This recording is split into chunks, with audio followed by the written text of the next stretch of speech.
আসসালামু আলাইকুম রহমতুল্লাহি তাআলা ওয়া বারাকাতুহু।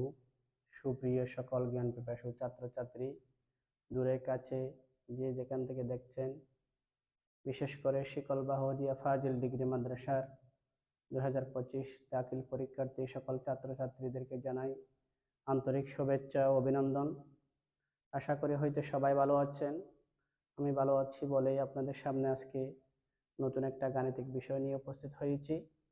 সর্বপ্রথম মহান আল্লাহ রব্বুল আলমিনের দরবার শুকর আদায় করছি, ওই জন্যে যিনি আমাকে সুস্থ সবল রেখে আপনাদের সামনে কিছু কথা বলার সুযোগ দিয়েছেন।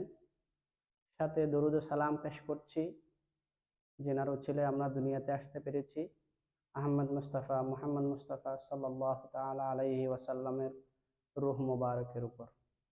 আমি আপনাদের সামনে উপস্থিত হয়েছি পরিসংখ্যান সপ্তম ক্লাস নিয়ে। আমাদের পূর্ববর্তী যে সকল ক্লাস নিয়ে আলোচনা হয়েছিল, সেই সকল ক্লাসের মধ্যে আমাদের 8 নাম্বারের উপর পর্যালোচনা হয়েছিল। আমি আজকে বাদবাকি 2 নাম্বারের জন্য আপনাদের সামনে আলোচনা করব ইনশাআল্লাহ। সেই 2 নাম্বারটা আমাদের ক 2 নাম্বারের জন্য যে কোনো একটি প্রশ্ন আসবে, সেই 2 নাম্বার প্রশ্নের জন্য আমি আপনাদের সামনে এখন আলোচনা করব ইনশাআল্লাহ। সেই 2 নাম্বার বিষয় নিয়ে আমি আপনাদের সামনে আলোচনা করব। 2 নাম্বার বিষয়টা হচ্ছে পরিসংখ্যানের বাকি 2 নাম্বারের জন্য আলোচনা। পূর্বের ছকটি আমি লিখলাম। পূর্বের ছক আমাদের যা ছিল 45 থেকে 49, 50 থেকে 54, 55 থেকে 59, 60 থেকে 64, 65 থেকে 69, 70 থেকে 74। আমাদের প্রথম যেই ছকটা আমরা ব্যবহার করেছিলাম সেই ছকটাই আমরা এখানে ব্যবহার করতেছি। গণসংখ্যা লিখলাম, ক্রমযোজিত গণসংখ্যা লিখলাম। তাহলে আমরা প্রথম ছকটাই আমরা এখানে ব্যবহার করেছি। এই ছকের উপর থেকে আমি যেই অনেকগুলা 2 নম্বরের প্রশ্ন আসতে পারে সেই প্রশ্নগুলো নিয়ে আমি আপনাদের সামনে আলোচনা করব। আমি সর্বপ্রথম আলোচনা করব পরিসংখ্যান কি। আমরা পরিসংখ্যান সম্পর্কে বিভিন্ন তথ্য উপাত্ত পেয়ে থাকি, বই থেকে সেই তথ্য উপাত্তগুলো আমরা শিখে নিব। গণসংখ্যা সারণী তৈরি করি। তাইলে আমাদের যদি প্রশ্নটা যদি সারণী আকারে না থাকে, এরকম ছক আকারে না থাকে, যদি সংখ্যা আকারে থাকে, তাহলে এই সংখ্যা আকারে থেকে আমাদের এই সারণী তৈরি করাটার নাম হচ্ছে গণসংখ্যা সারণী তৈরি। তাহলে আমরা সেই ক্ষেত্রে ক্রমযোজিত গণসংখ্যা সারণীটা আমরা না লিখলেও আমাদের চলবে। তাহলে আমরা এদিকে গণসংখ্যা লিখলে এখানে হবে যে আপনার টেলি চিহ্ন, যতটি গণসংখ্যা হবে ততটি টেলি চিহ্ন। তাহলে আমরা গণসংখ্যা সারণী তৈরি করব কেমনে? যদি সংখ্যা আকারে দ্বারা থাকে 3টি কলাম হবে, শ্রেণীব্যাপ্তি, গণসংখ্যা, টেলি চিহ্ন।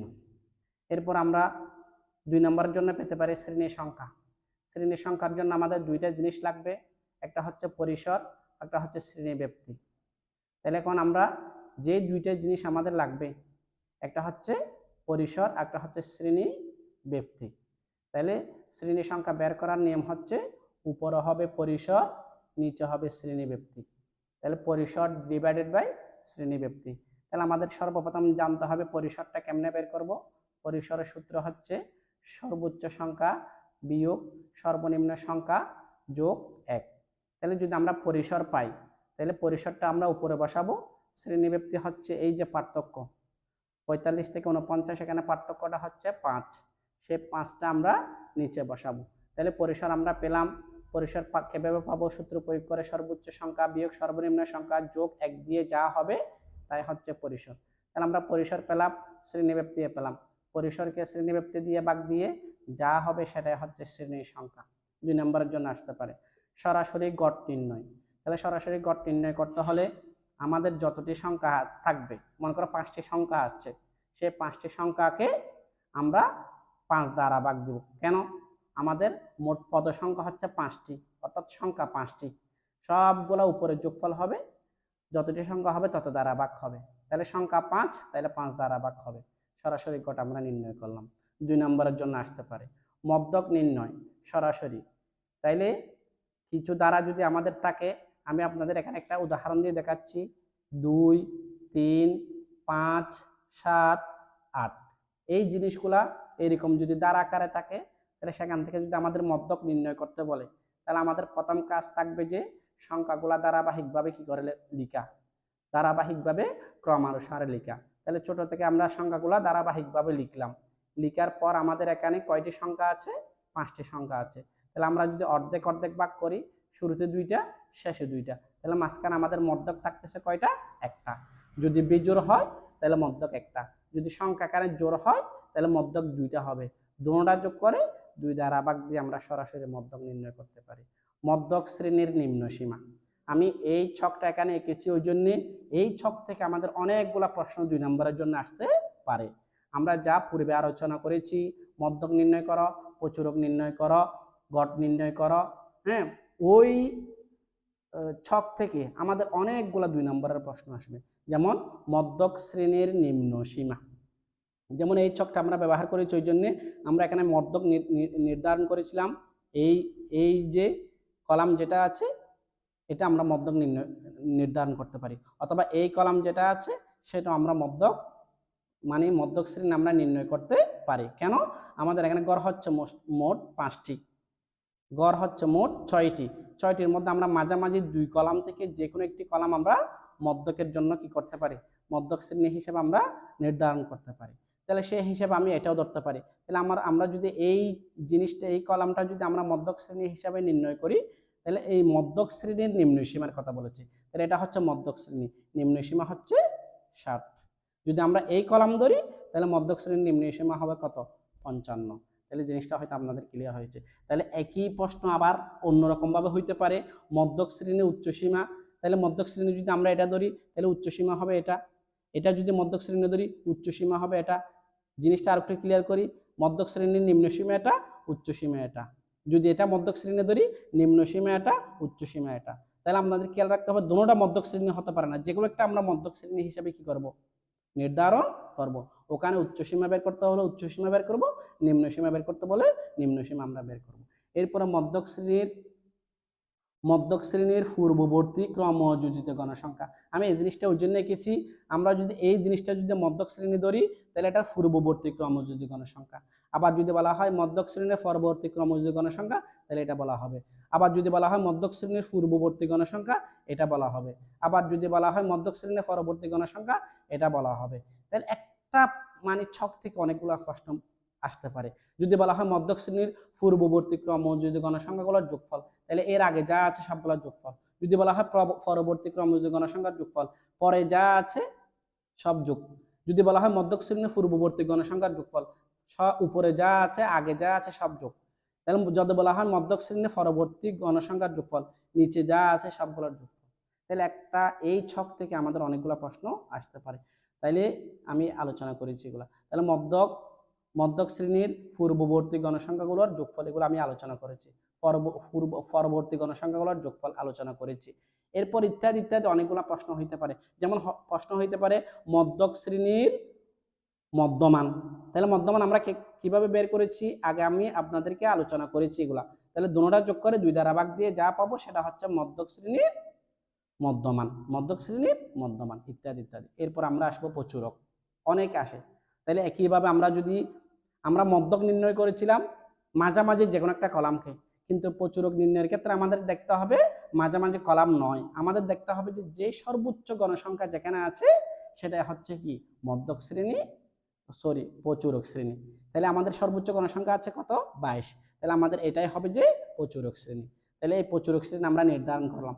প্রচুরক শ্রেণী নির্ধারণ করার পর যদি প্রশ্ন করা হয় প্রচুরক শ্রেণীর নিম্ন সীমা, তাহলে 60। যদি বলা হয় প্রচুরক শ্রেণীর উচ্চ সীমা, তাহলে 64। যদি বলা হয় প্রচুরক শ্রেণীর পূর্ববর্তী ক্রমযোজিত গণসংখ্যা, তাহলে এর আগেরটা। যদি বলা হয় প্রচুরক শ্রেণীর পরবর্তী ক্রমযোজিত গণসংখ্যা, এর পরেরটা। এর একইভাবে মধ্যকের মতো যা প্রশ্ন হইতে পারে মানে হয়েছিল ঠিক সব প্রশ্নগুলো এখানে প্রচুরক শ্রেণীর ক্ষেত্রেও হতে পারে। যদি বলা হয় মধ্যক শ্রেণীর পূর্ববর্তী সব গণসংখ্যার যোগফল, বলা হয় পরবর্তী সব গণসংখ্যার যোগফল, পূর্ববর্তী সব ক্রমযোজিত গণসংখ্যার যোগফল, বলা হইতে পারে পরবর্তী সব ক্রমযোজিত গণসংখ্যার যোগফল, বলা হইতে পারে প্রচুরক শ্রেণীর ক্রমযোজিত গণসংখ্যা, অনেকগুলা প্রশ্ন হইতে পারে, ইত্যাদি ইত্যাদি। আমি আপনাদের সামনে এগুলো আলোচনা করেছি।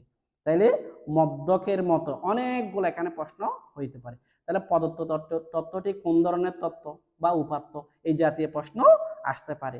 যদি তত্ত্ব ওইরকম প্রশ্ন যদি আসে, তাহলে আমি এটা যদি নির্দিষ্ট একটা কি হয় প্রদত্ত তত্ত্বটি কোন ধরনের তত্ত্ব, যদি নির্দিষ্ট একটি পূর্ণ সংখ্যা হয় তাহলে আমি বলবো যে বিচ্ছিন্ন।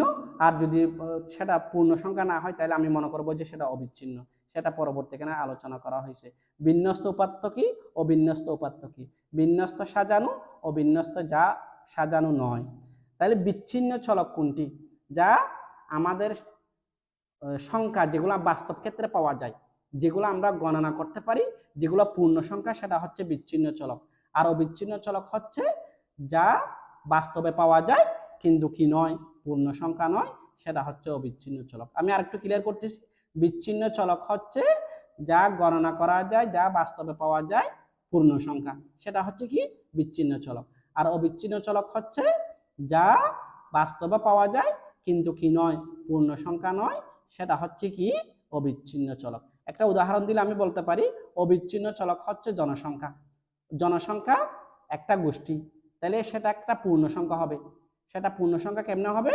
সেটা 45 হতে পারে, সেটা 49 হতে পারে, হ্যাঁ, ওরকম একটা পূর্ণ সংখ্যা আসবে। আর অবিচ্ছিন্ন চলক হচ্ছে উচ্চতা, ওজন, তাহলে এগুলা 50.5 হইতে পারে ওজন, হ্যাঁ, 50.5 যাকে বলা হয়, 51.5 হইতে পারে, হ্যাঁ, তারপর উচ্চতা 5 মানে 5 ফিট 4 ইঞ্চি হইতে পারে, ওই জাতীয়গুলাকে অবিচ্ছিন্ন চলক বলা হয়। তাহলে আমরা বিচ্ছিন্ন চলক, অবিচ্ছিন্ন চলক এগুলা বইতে খুব সুন্দরভাবে সাজালোভাবে কিগুলা আছে, আপনার সংজ্ঞাগুলো আছে, আমরা ওখান থেকে দেখে নিব। তাহলে মধ্যমান, আরেকটা জিনিস মধ্যবিন্দু, এগুলো আমরা অনেকবার আলোচনা করেছি। মধ্যক নির্ণয়ের ক্ষেত্রে, প্রচুরক নির্ণয়ের ক্ষেত্রে মধ্যমান আমরা বের করি এই উচ্চ সীমা নিম্ন সীমা দুটোটা যোগ করে 2 দ্বারা ভাগ। মধ্যবিন্দু হচ্ছে মধ্যমান, যেই মধ্যমানগুলো বের হবে সেখানে মাঝামাঝি যেটা থাকবে সেটা হচ্ছে মধ্যমান। আমি হয়তো আপনাদেরকে আশা করি বুঝাতে পেরেছি। আমি যেই জিনিসগুলা আমি আমি যেই জিনিসগুলা আগে আলোচনা করে আসছি, যেমন মধ্যক নির্ণয় করো, প্রচুরক নির্ণয় করো, গাণিতিক গড় নির্ণয় করো, আয়তলক, বহুভুজ ও জীবরেখা, যে 8 নাম্বারের উপর আমি পূর্বে আপনাদের সামনে আলোচনা করেছি, সেই আলোচনার ভিতর আমার 2 নম্বরের আলোচনাগুলো রয়েছে। আপনারা আমার ক্লাসটা দেখবেন, যা পূর্বে আলোচনা করেছি এর ভিতর সব কিছু আছে কিনা আপনারা একটু জাস্ট করে দেখবেন। কারণ আমি আপনাদেরকে আবার বলতেছি, যা পূর্বে 8 নাম্বার জন্য আলোচনা হয়েছে সে 8 নাম্বারের ভিতর আমার এই 2 নম্বরগুলো নিহিত আছে। তাহলে আমরা বারবার এই অঙ্কগুলো প্র্যাকটিস করলে 2 নম্বরগুলো দেখবেন যে ঘুরে ফিরে সবগুলো একই প্রশ্ন আসতেছে। প্রচুরক শ্রেণীর উচ্চ সীমা নির্ণয় করো, প্রচুরক শ্রেণীর নিম্ন সীমা নির্ণয় করো, প্রচুরক শ্রেণীর মধ্যমান নির্ণয় করো, মধ্যক শ্রেণীর মধ্যমান নির্ণয় করো, মধ্যক শ্রেণীর পূর্ববর্তী ক্রমযোজী গণসংখ্যা, পরবর্তী ক্রমযোজী গণসংখ্যা, শ্রেণী সংখ্যা বের করো, পরিসর বের করো, সারণী তৈরি করো।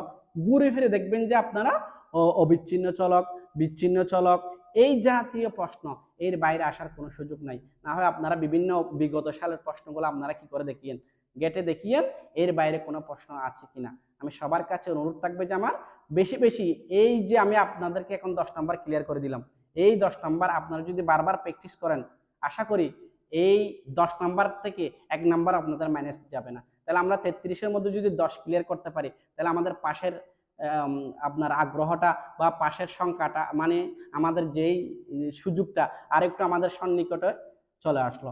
আমরা এভাবে 10 number, 20 number, 30 number, 33 number, 43 number এভাবে আমরা প্রিপারেশন নিয়ে আমরা যেভাবে হোক আমাদের ইনশাআল্লাহ পাস করতে হবে, সে আশাবাদ ব্যক্ত রেখে সকলকে বেশি বেশি শেয়ার করে অন্যকে দেখার সুযোগ করে দেওয়ার অনুরোধ জানিয়ে, সকলের সুস্বাস্থ্য কামনা করে, দীর্ঘায়ু কামনা করে, আমার জন্য দোয়া কামনা করে, পরবর্তী ক্লাসের জন্য সবাইকে মানসিকভাবে প্রস্তুতি নেওয়ার অনুরোধ জানিয়ে আমার সংক্ষিপ্ত ক্লাস এখানে শেষ করলাম। ওয়া আখিরু দাওয়ানা আনিল হামদুলিল্লাহি রাব্বিল আলামিন। আসসালামু আলাইকুম ওয়া রাহমাতুল্লাহি তাআলা ওয়া বারাকাতুহু।